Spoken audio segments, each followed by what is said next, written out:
ನಮಸ್ಕಾರ ಸ್ನೇಹಿತರೆ, ನಮ್ಮ ನಂಬಿಕೆಗೆ ಸ್ವಾಗತ ಸುಸ್ವಾಗತ. ಸ್ನೇಹಿತರೆ, ಕಾಂತಾರ ಚಾಪ್ಟರ್ 1 ಟ್ರೇಲರ್ ರಿಲೀಸ್ ಆಗಿದೆ. ಇದಕ್ಕೆ ಒಳ್ಳೆ ರೆಸ್ಪಾನ್ಸ್ ಕೂಡ ಸಿಕ್ಕಿದೆ. ಸ್ವಲ್ಪ ಮಟ್ಟಿಗೆ ಅದು ಆ ಸಿನಿಮಾದ ಕಥೆಯನ್ನು ಹೇಳೋ ಹಾಕಿದೆ. ವಿಶೇಷ ಅಂದರೆ ಬೆರ್ಮೆ ಅನ್ನೋ ಹೆಸರು ಈ ಟ್ರೇಲರ್ನಲ್ಲಿ ಕೇಳಿಬಂದಿದೆ. ಈ ಹೆಸರು ಹಲವಾರು ಕುತೂಹಲಗಳಿಗೆ ಕಾರಣವಾಗಿದೆ. ಹಾಗಿದ್ರೆ ತುಳುನಾಡಿನ ನಂಬಿಕೆಯ ಪ್ರಕಾರ ಬೆರ್ಮೆರ್ ಯಾರು, ಆ ದೈವದ ಹಿನ್ನೆಲೆಯಾದರೂ ಏನು ಅನ್ನೋದನ್ನ ಈ ಸಂಚಿಕೆಯಲ್ಲಿ ಹೇಳ್ತಾ ಹೋಗ್ತೀನಿ. ಕಾಂತಾರ ಸ್ಯಾಂಡಲ್ವುಡ್ನಲ್ಲಿ ಹೊಸ ಅಲೆಯನ್ನೇ ಎಬ್ಬಿಸಿದ ಸಿನಿಮಾ. ಚಿತ್ರ ರಿಲೀಸ್ ಆಗಿ 3 ವರ್ಷವಾದರೂ ಇವತ್ತಿಗೂ ಅದರ ಬಗ್ಗೆ ಜನರು ಮಾತನಾಡೋದನ್ನು ನಿಲ್ಲಿಸಿಲ್ಲ. ಚಿತ್ರತಂಡವನ್ನ ಹಾಗೂ ಸಿನಿಮಾದ ನಾಯಕ ರಿಷಬ್ ಶೆಟ್ಟಿ ಅವರನ್ನ ಹೊಗಳೋದನ್ನು ಬಿಟ್ಟಿಲ್ಲ. ಇದರ ನಡುವೆ ಕಾಂತಾರ ಚಾಪ್ಟರ್ 1 ಬರೋಕೆ ರೆಡಿಯಾಗಿದೆ. ಇದರ ಮೇಲೂ ಸಿನಿಮಾ ತಂಡ ಅತ್ಯಂತ ವಿಶ್ವಾಸವನ್ನು ಹೊಂದಿದೆ. ಚಿತ್ರದ ಟ್ರೈಲರ್ ಕೂಡ ಬಿಡುಗಡೆಯಾಗಿದೆ. ನಟ ರಿಷಬ್ ಶೆಟ್ಟಿ ಮತ್ತೊಮ್ಮೆ ಕಾಂತಾರ ಚಾಪ್ಟರ್ 1ನಲ್ಲಿ ಡಿವೈನ್ ಲುಕ್ನಲ್ಲಿ ಮಿಂಚಿದ್ದಾರೆ. ಈ ಸಿನಿಮಾ ಕನ್ನಡ ಚಿತ್ರರಂಗದಲ್ಲಿ ಮಾತ್ರವಲ್ಲ, ಭಾರತೀಯ ಸಿನಿಮಾ ರಂಗದಲ್ಲಿ ಬಹು ನಿರೀಕ್ಷಿತ ಹಾಗೂ ಪ್ಯಾನ್ ಇಂಡಿಯಾ ಮೂವಿ ಆಗಿದೆ. ಇನ್ನು ಟ್ರೇಲರ್ ಬಗ್ಗೆ ಸಿನಿಪ್ರಿಯರು ಮಿಶ್ರ ಪ್ರತಿಕ್ರಿಯೆಯನ್ನ ವ್ಯಕ್ತಪಡಿಸುತ್ತಿದ್ದಾರೆ. ಕಾಂತಾರ ಚಾಪ್ಟರ್ 1 ಟ್ರೈಲರ್ಗೆ ಕನ್ನಡಿಗರೊಂದಿಗೆ ಹಿಂದಿ, ತೆಲುಗು, ತಮಿಳು ಹಾಗೂ ಮಲಯಾಳಂ ಪ್ರೇಕ್ಷಕರಿಂದಲೂ ಮೆಚ್ಚುಗೆ ವ್ಯಕ್ತವಾಗ್ತಿದೆ. ಕೆಲವೊಂದು ಟ್ರೇಲರ್ನ ದೃಶ್ಯಗಳನ್ನು ನೋಡಿದರೆ ಅದು ಕೇವಲ ಸಿನಿಮಾದ ದೃಶ್ಯಗಳಂತೆ ಕಾಣಿಸಲ್ಲ, ಬದಲಿಗೆ ಅದು ಭಕ್ತಿ ಹಾಗೂ ಪ್ರಾರ್ಥನೆ ಸ್ವರೂಪ ಮೂಡಿಸುತ್ತೆ ಅಂತ ನೆಟ್ಟಿಗರು ಹೇಳ್ತಿದ್ದಾರೆ. ಇನ್ನು ಚಿತ್ರತಂಡ ಮೊದಲೇ ಹೇಳಿದಂತೆ ಕಾಂತಾರ ಚಾಪ್ಟರ್ 1 ಚಿತ್ರ ಹಿಂದಿನ ಕಾಂತಾರದ ಪ್ರೀಕ್ವೆಲ್. ಅಂದರೆ 2022ರಲ್ಲಿ ತೆರೆ ಕಂಡ ಕಾಂತಾರ ಸಿನಿಮಾದಲ್ಲಿದೆಯಲ್ಲ ಕಥೆ, ಅದರ ಹಿಂದಿನ ಕಥೆಯೇ. ತಾವು ಹೇಳಿದ್ದ ಮಾತಿಗೆ ಬದ್ಧರಾಗಿದ್ದ ಶೆಟ್ಟಿಯವರು ಈ ಪ್ರೀಕ್ವೆಲ್ನಲ್ಲಿ ರಾಜರ ಕಾಲದ ಕಥೆಯನ್ನು ಆಯ್ದುಕೊಂಡು ಪ್ರಾಯಶಃ ತುಳು ದೈವಗಳ ಮೂಲ, ಅವುಗಳ ಆರಾಧನೆಯ ಸಂಪ್ರದಾಯ ಚಾಲ್ತಿಗೆ ಬರಲು ಕಾರಣವೇನು ಅನ್ನೋ ವಿಚಾರಗಳನ್ನು ಹೇಳೋಕೆ ಹೊರಟಿದ್ದಾರೆ. ಟ್ರೇಲರ್ ಬಿಡುಗಡೆ ಕಾರ್ಯಕ್ರಮದಲ್ಲಿ ರಿಷಬ್ ಶೆಟ್ಟಿ ಹಾಗೂ ಪತ್ನಿ ಪ್ರಗತಿ ಶೆಟ್ಟಿ ಇಬ್ಬರು ಭಾಗಿಯಾಗಿದ್ರು. ಈ ವೇಳೆ ಇಬ್ಬರು ಭಾವುಕರಾದರು. ಪ್ರಗತಿ ಶೆಟ್ಟಿ ಎಲ್ಲರಿಗೂ ಕ್ಷಮೆ ಕೇಳಿದ್ರು. ಯಾಕಪ್ಪ ಅಂದರೆ 3 ವರ್ಷದ ಬಳಿಕ ಕಾಂತಾರದ ಕಾಡಿನ ಪ್ರಪಂಚದಿಂದ ಊರಿಗೆ ಕಾಲಿಡ್ತಿದ್ದೀವಿ. ಎಲ್ಲರನ್ನೂ ನೋಡಿ ಖುಷಿ ಆಗ್ತಿದೆ. ಮಾಧ್ಯಮದವರೆಲ್ಲರಿಗೂ ನಾನು ಕ್ಷಮೆ ಕೇಳ್ತೇನೆ. ಯಾಕಂದರೆ ನಾವು 3 ವರ್ಷ ಮನೆ, ಮಠ, ಮಕ್ಕಳನ್ನು ಕರೆದುಕೊಂಡು ಹೋಗಿ ಕುಂದಾಪುರದಲ್ಲಿ ಇದ್ದೆವು. ಮಕ್ಕಳನ್ನು ಅಲ್ಲೇ ಶಾಲೆಗೆ ಸೇರಿಸಿದ್ದೇವೆ. ನಮ್ಮನ್ನು ನೀವು ಸಂಪರ್ಕಿಸಿದಾಗ ಸಿಗಲು ಸಾಧ್ಯವಾಗಿಲ್ಲ. ಯಾರು ಬೇಜಾರಾಗಬೇಡಿ ಅಂತಂದ್ರು ಪ್ರಗತಿ ಶೆಟ್ಟಿ. ನಿಜಕ್ಕೂ ಪ್ರಗತಿ ಶೆಟ್ಟಿ ಈ ರೀತಿ ಹೇಳಿದರೆ ರಿಷಬ್ ಶೆಟ್ಟಿ ಕೆಲ ಭಯಾನಕ ವಿಚಾರಗಳನ್ನು ಮುಂದಿಟ್ಟರು. ಅದೇನೆಂದರೆ, ಸಿನಿಮಾ ಸೆಟ್ನಲ್ಲಿ ಜರುಗಿದ ಅವಘಡಗಳ ಬಗ್ಗೆ ಮಾತನಾಡುವಾಗ ಲೆಕ್ಕ ಹಾಕಿದರೆ ನಾನು 4ರಿಂದ 5 ಬಾರಿ ಸಾಯಬೇಕಿತ್ತು ಅಂತ ರಿಷಬ್ ಶೆಟ್ಟಿ ತಮ್ಮ ಕಹಿ ಅನುಭವವನ್ನು ತೆರೆದಿಟ್ಟರು. ಅಷ್ಟಕ್ಕೂ ರಿಷಬ್ ಹೇಳಿದ್ದೇನು ಗೊತ್ತಾ? ಮೋಸ್ಟ್ಲಿ ಈ ಸಿನಿಮಾ ಕಂಪ್ಲೀಟ್ ಮಾಡೋಕೆ ಆಗ್ತಿರಲಿಲ್ಲ. ಯಾಕಂದರೆ ಅಷ್ಟೊಂದು ಅಡೆತಡೆಗಳು ಎದುರಾಗಿದ್ವಂತೆ. ನನ್ನ ಪತ್ನಿ ಪ್ರಗತಿ ತುಂಬ ಹರಕೆ ಹೊತ್ತಿದ್ದಾಳೆ. ನಾನು ಶೂಟಿಂಗ್ಗೆ ಹೊರಟಾಗ ಪ್ರಗತಿ ಕೂತು ಪ್ರಾರ್ಥನೆಯನ್ನ ಮಾಡ್ತಿರ್ತಿದ್ಲು. ನಮ್ಮ ತಂಡದವರು ಕರೆಕ್ಟಾಗಿ ನಿದ್ದೆ ಮಾಡಿ 3 ತಿಂಗಳಾಗಿರಬಹುದು. ಎಲ್ಲರೂ ತುಂಬ ಶ್ರಮ ಹಾಕ್ತಿದ್ದಾರೆ ಅಂದರು. ಇಲ್ಲಿ ಇವರು ಹೀಗೆ ಹೇಳ್ತಿರೋದು ಖಂಡಿತ ನಿಜ ಅನಿಸುತ್ತೆ. ಯಾಕಂದರೆ ಈ ಚಿತ್ರದ ಚಿತ್ರೀಕರಣ ಶುರುವಾದಾಗಿನಿಂದಲೂ ಒಂದಲ್ಲ ಒಂದು ಅವಘಡಗಳು ನಡೀತಾನೇ ಇವೆ. ಜೂನಿಯರ್ ಆರ್ಟಿಸ್ಟ್ ಕಪಿಲ್, ನಟ ರಾಕೇಶ್ ಪೂಜಾರಿ ಹಾಗೂ ಮಿಮಿಕ್ರಿ ಕಲಾವಿದ ನಿಜು ವಿಕೆ ಸಾವನ್ನಪ್ಪಿದ್ರು.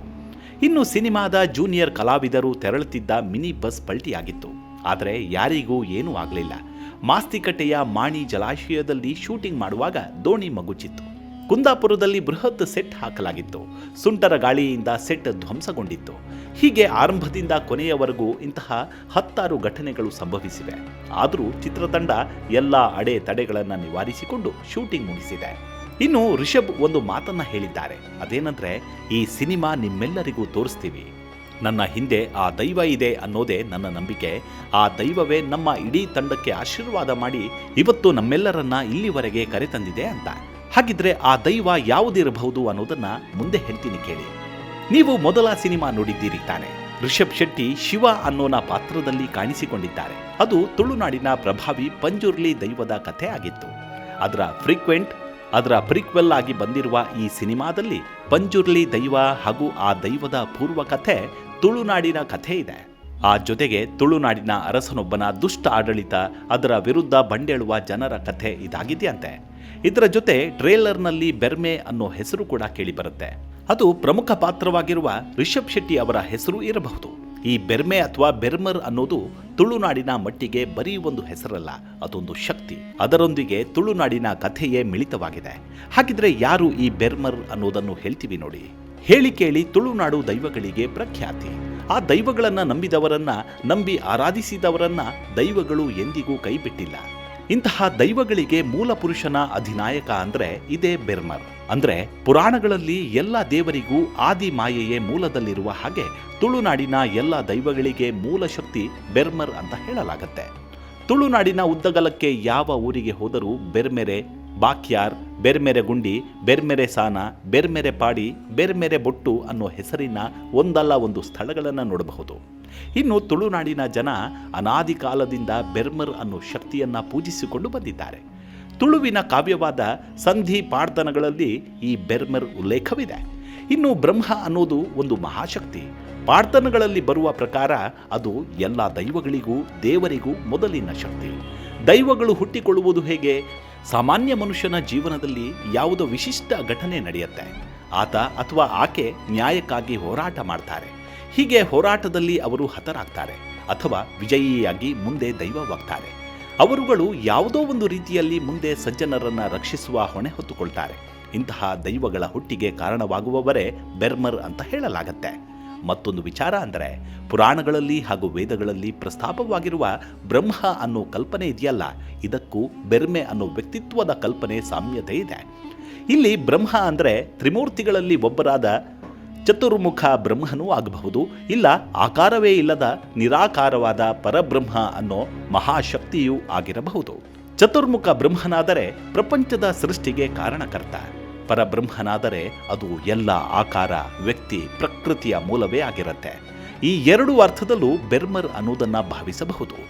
ಪ್ರಕೃತಿಯಲ್ಲಿರುವ ನಿಗೂಢ ಮಹಾಶಕ್ತಿಯಲ್ಲಿ ಪೂಜ್ಯರಾದ ತಮ್ಮ ಹಿರಿಯರೆಲ್ಲ ಮೃತರಾದ ನಂತರ ಸೇರಿಕೊಂಡು ನಮ್ಮನ್ನ ಆಶೀರ್ವದಿಸಿ ಪಡೆಯುತ್ತಾರೆ ಅನ್ನೋದು ತುಳುನಾಡಿನವರ ನಂಬಿಕೆ. ಇನ್ನು ಬೆರ್ಮರ್ ಅನ್ನೋ ಮಹಾಶಕ್ತಿಗೆ ಯಾವುದೇ ಆಕಾರ ಇಲ್ಲದಿರೋದ್ರಿಂದ ಮೊದಲು ಯಾವುದೇ ವಿಗ್ರಹಾರಾಧನೆ ಇರಲಿಲ್ವಂತೆ. ರೂಪಾತೀತವಾಗಿ ಆರಾಧಿಸಲಾಗ್ತಿತ್ತು. ಬಳಿಕ ಆರಾಧನೆಗಾಗಿ ಕಲ್ಲಿನಲ್ಲಿ ಆ ದೈವವನ್ನ ಕಾಣಲು ಶುರು ಮಾಡಿದ್ರು. ನಂತರ ಇತರ ದೈವಗಳ ಆರಾಧನೆ ಸಂದರ್ಭದಲ್ಲಿ ಬೆರ್ಮೆರ್ಗೂ ಆರಾಧನೆ ಅಗತ್ಯವಾಗಿ ರೂಪವೂ ಬಂತು. ಕೆಲವೆಡೆ ಬೆರ್ಮರ್ರನ್ನ ಬ್ರಹ್ಮಲಿಂಗೇಶ್ವರ ಅಂತ ಆರಾಧನೆ ಮಾಡ್ತಾರೆ. ಇದರಿಂದಲೇ ಕೆಲವು ಕಡೆ ಬೆರ್ಮರಿಗೆ ಕೋಲನೇಮ ನೀಡಿ ದೈವಗಳಂತೆ ಆರಾಧನೆ ಮಾಡಿದ್ರೆ, ಇನ್ನು ಕೆಲವು ಕಡೆ ಬ್ರಹ್ಮಲಿಂಗೇಶ್ವರ ದೇವರಂತೆ ಪೂಜೆ ಮಾಡ್ತಾರೆ. ಇದು ಮಹಾನ್ ದೈವ ಬೆರ್ಮರ್ನ ಮಹಾತ್ಮೆ. ಈ ಮಹಾಮಹಿಮಾ ದೈವದ ಬಗ್ಗೆ ಮತ್ತಷ್ಟು ಹೇಳಬೇಕಂದ್ರೆ ದೈವಾರಾಧನೆಯಲ್ಲಿ ಅತ್ಯಂತ ಮುಂಚೂಣಿಯಲ್ಲಿದ್ದವರು ಇಲ್ಲಿನ ಮೂಲ ನಿವಾಸಿಗಳಲ್ಲಿ ಒಬ್ಬರಾದ ಮುಗೇರರು. ಈ ಮುಗೇರರ ಸಮುದಾಯದ ಮೂಲ ದೇವರೇ ಈ ಬೆರ್ಮರ್. ಆದರೆ ಈ ದೇವರ ಮೂಲಸ್ಥಾನ ಯಾವುದು ಎನ್ನುವ ಮಾಹಿತಿ ಮಾತ್ರ ತಿಳಿದಿಲ್ಲ. ಇತ್ತೀಚೆಗಷ್ಟೇ ಅದು ಗೊತ್ತಾಗಿದೆ. ಅದು ದಕ್ಷಿಣ ಕನ್ನಡ ಜಿಲ್ಲೆಯ ಪುತ್ತೂರು ತಾಲೂಕಿನ ಬೆಟ್ಟಂಪಾಡಿ ಸಮೀಪದ ಬೆರ್ಮೆರೆ ಗುಂಡ ಎಂಬಲ್ಲಿ ಈ ಮೂಲ ದೇವರು ನೆಲೆಯಾಗಿದ್ದರು ಎನ್ನುವ ವಿಚಾರ ಪ್ರಶ್ನಾ ಚಿಂತನೆಯಿಂದ ಗೊತ್ತಾಗಿದೆ. ಇದರಿಂದ ಕ್ಷೇತ್ರದ ಅಭಿವೃದ್ಧಿ ಕಾರ್ಯಕ್ಕೆ ಚಾಲನೆ ಕೂಡ ಸಿಕ್ಕಿದೆ. 6 ಜಿಲ್ಲೆಗಳ ಮುಗೇರ ಸಮುದಾಯ ಕ್ಷೇತ್ರಕ್ಕೆ ಆಗಮಿಸಿ ಕಾಣಿಕೆ ಮತ್ತು ಪೂಜೆ ಸಮರ್ಪಿಸುತ್ತೆ. ತುಳುನಾಡಿನ ಮೂಲ ನಿವಾಸಿಗಳೆಂದೇ ಕರೆಯಲ್ಪಡುವ ಮುಗೇರ ಸಮುದಾಯ ದೈವಾರಾಧನೆಯನ್ನು ಆರಾಧಿಸಿಕೊಂಡು ಬಂದ ಸಮುದಾಯವಾಗಿದೆ. ನಾವು ಮೊದಲೇ ಹೇಳಿದಂತೆ ಇಲ್ಲಿ ಆರಾಧಿಸಲ್ಪಡುವ ದೈವಗಳ ಪಾರ್ಧನಗಳಲ್ಲಿ ಬೆರ್ಮರ್ ಎನ್ನುವ ಹೆಸರು ಉಲ್ಲೇಖಗೊಳ್ಳುತ್ತೆ. ಈ ಕಾರಣಕ್ಕೆ ಎಲ್ಲ ದೈವಗಳ ಮೂಲ ಬೆರ್ಮರ್ ಆಗಿದ್ರೂ ತುಳುನಾಡಿನಲ್ಲಿ ಈವರೆಗೂ ಬೆರ್ಮರ್ ಮೂಲಸ್ಥಾನ ಹುಡುಕಲು ಮಾತ್ರ ಸಾಧ್ಯವಾಗಿರಲಿಲ್ಲ. ದೈವಗಳ ಸಂಧಿ ಪಾರ್ಧನಗಳಲ್ಲಿ ಎಷ್ಟೇ ಅಧ್ಯಯನ ಮಾಡಿದರೂ ಈ ಬಗ್ಗೆ ಉಲ್ಲೇಖಗಳು ಸಿಗ್ತಿರಲಿಲ್ಲ. ಇದೀಗ ಗೊತ್ತಾಗಿದೆ. ಇನ್ನು ಈ ಸ್ಥಳದ ಬಗ್ಗೆ ತಿಳಿದುಕೊಂಡ ಮೇಲೆ ಕಾರ್ಯಪ್ರವೃತ್ತರಾದ ಮುಖಂಡರು ಒಂದು ಕೆಲಸವನ್ನ ಮಾಡಿದ್ರು. ಅದೇನಂದ್ರೆ ಬೆಟ್ಟಂಪಾಡಿ ಸಮೀಪದ ಸ್ಥಳಕ್ಕೆ ಬಂದರು. ಆದರೆ ಆ ಜಾಗ ಬೇರೊಬ್ಬರ ಅಧೀನದಲ್ಲಿರುವ ವಿಚಾರ ತಿಳಿತು. ಬಳಿಕ ತಮ್ಮ ಉದ್ದೇಶವನ್ನ ಜಾಗದ ಮಾಲೀಕರಿಗೆ ತಿಳಿಸ್ತಾರೆ. ಈ ವೇಳೆ ಜಾಗದಲ್ಲಿ ಪ್ರಶ್ನಾ ಚಿಂತನೆ ಇಡಲು ನಿರ್ಧರಿಸಲಾಗುತ್ತೆ. ಪ್ರಶ್ನಾ ಚಿಂತನೆಯಲ್ಲಿ ಇದು ಮುಗೇರರ ಮೂಲ ದೇವರಾದ ಬೆರ್ಮರ್ಗೆ ಸಂಬಂಧಪಟ್ಟಂತಹ ಜಾಗ ಅನ್ನೋದು ದೃಢಪಡುತ್ತೆ. ಇದರಿಂದ ಈಗ ಬೆರ್ಮರ್ ಮತ್ತು ವೀರ ಪುರುಷರಾದ ಮುಗೇರ್ಕಳರ ಆರಾಧನೆಗೆ ಕ್ಷೇತ್ರವನ್ನು ನಿರ್ಮಿಸುವ ಕಾರ್ಯ ಆರಂಭಗೊಂಡಿದೆ. ಇನ್ನು ಕಾಂತಾರ ಸಿನಿಮಾ ಅಕ್ಟೋಬರ್ 2ರಂದು ಭಾರತದಾದ್ಯಂತ 7,000ಕ್ಕೂ ಹೆಚ್ಚು ಸ್ಕ್ರೀನ್ಗಳಲ್ಲಿ ರಿಲೀಸ್ ಆಗ್ತಿದೆ. ಜೊತೆಗೆ 30 ದೇಶಗಳಲ್ಲಿ ಏಕಕಾಲಕ್ಕೆ ಬಿಡುಗಡೆಯಾಗಲಿದೆ. ಇದೇ ಮೊದಲ ಬಾರಿಗೆ ಕನ್ನಡ ಸಿನಿಮಾವೊಂದು ಸ್ಪ್ಯಾನಿಷ್ ಭಾಷೆಯಲ್ಲಿ ಡಬ್ಬಿಂಗ್ ಕೂಡ ಆಗ್ತಿದೆ. ಚಿತ್ರತಂಡ ಬಹು ನಿರೀಕ್ಷೆಯೊಂದಿಗೆ ಈ ಸಿನಿಮಾ ಮಾಡ್ತಿದೆ. ಈ ತಂಡಕ್ಕೆ ಬೆರ್ಮರ್ ದೈವದ ಕೃಪೆಯೂ ಇದೆ. ಇಂತಹದೊಂದು ಸಿನಿಮಾ ಯಶಸ್ವಿಯಾಗಲಿ ಅನ್ನೋದು ಕನ್ನಡಿಗರಾದ ನಮ್ಮೆಲ್ಲರ ಆಶಯ ಹಾಗೂ ಹಾರೈಕೆ. ಮುಂದಿನ ಸಂಚಿಕೆಯಲ್ಲಿ ಸಿಗೋಣ. ಅಲ್ಲಿವರೆಗೂ ನಿಮ್ಮ ಆರೋಗ್ಯದ ಕಡೆ ಗಮನವಿರಲಿ. Take care. ನಮಸ್ಕಾರ.